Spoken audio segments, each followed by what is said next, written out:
23 अक्टूबर 2023 शाम के 7:30 बज चुके थे, लेकिन कुशाग्र अभी तक अपनी कोचिंग से घर वापस नहीं आया था। कुशाग्र 16 साल का था और उसकी कोचिंग का टाइम पहले ही पूरा हो चुका था। अब उसके घर वालों की चिंता बढ़ती जा रही थी, क्योंकि ऐसा पहले कभी नहीं हुआ था।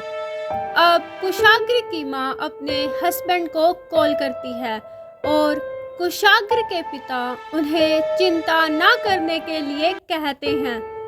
अब कुशाग्र की माँ उसके कोचिंग सेंटर पर कॉल करती है और उन्हें पता चला कि कुशाग्र वहाँ भी नहीं था।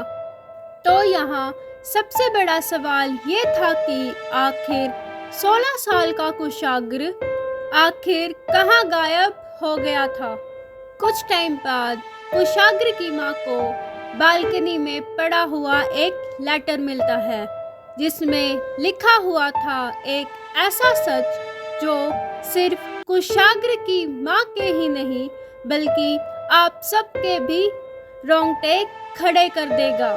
Welcome to my channel, my name is Priyanka. Kushagra की माँ लेटर खोलती है। उस लेटर को पढ़कर उन्हें पता चलता है कि कुशाग्र किडनैप हो गया था और फिरौती में 30 लाख रुपए की मांग की गई थी। अब इस लेटर का पता कुशाग्र के पिता को लगता है। इसके बाद पुलिस को जानकारी दी जाती है। पुलिस अपनी इन्वेस्टिगेशन शुरू कर देती है और साथ ही कुशाग्र के घर वाले भी उसे ढूंढने लग जाते हैं।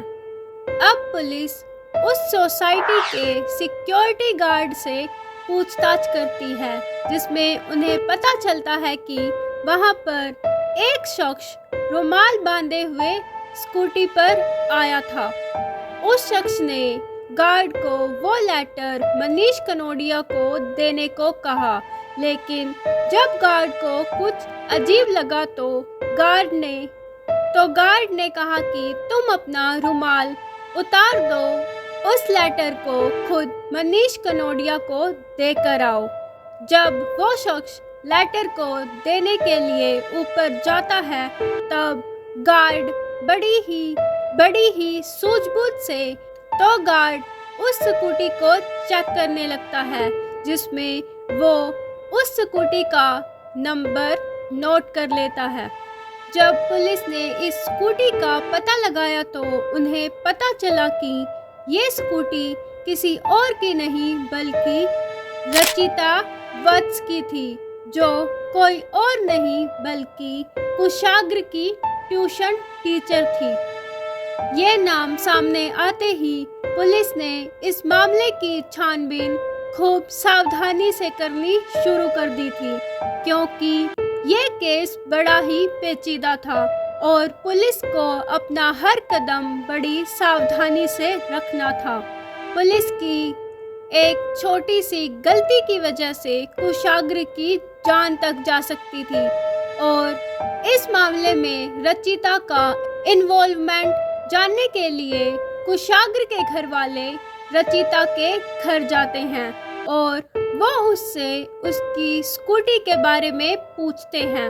अब सामने आता है नाम प्रभात शुक्ला का।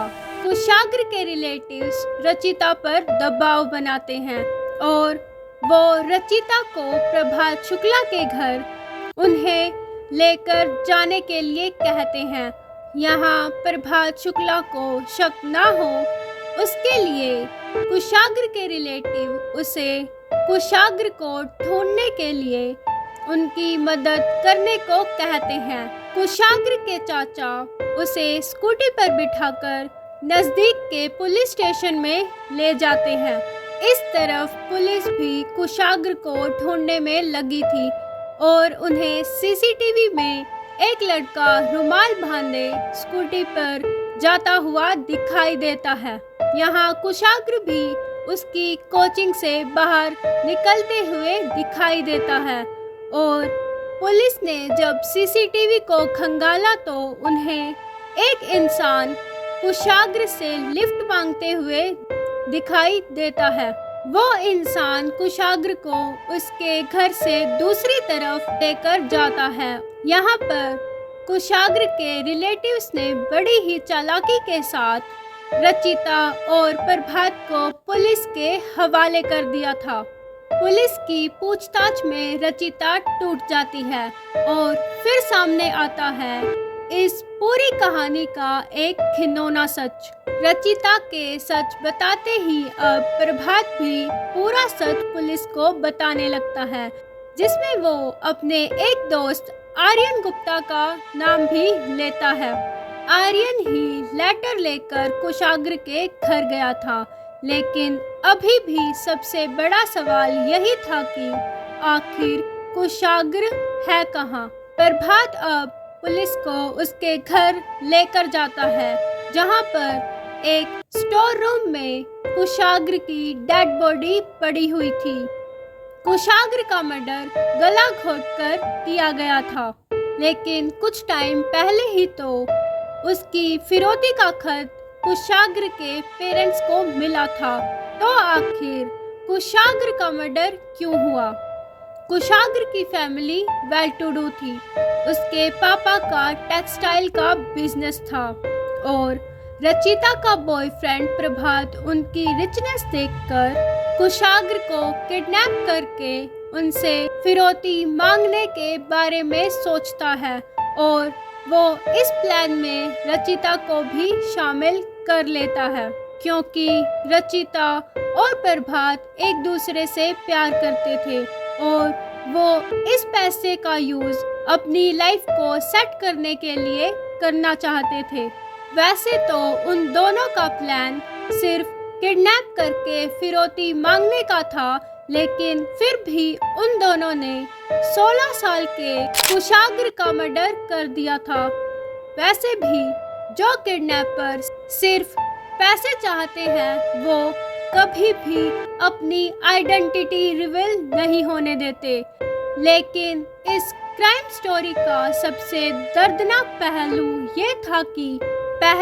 ये है कि कुशाग्र के पेरेंट्स रचिता को अपनी बेटी समझते थे और यहाँ तक कि वो रचिता की शादी खुद करवाने के लिए भी राजी थे। लेकिन फिर भी रचिता ने इस परिवार की पीठ में छुरा घोंपा था और अपने लालच की वजह से उनके बेटे की जान ले ली थी।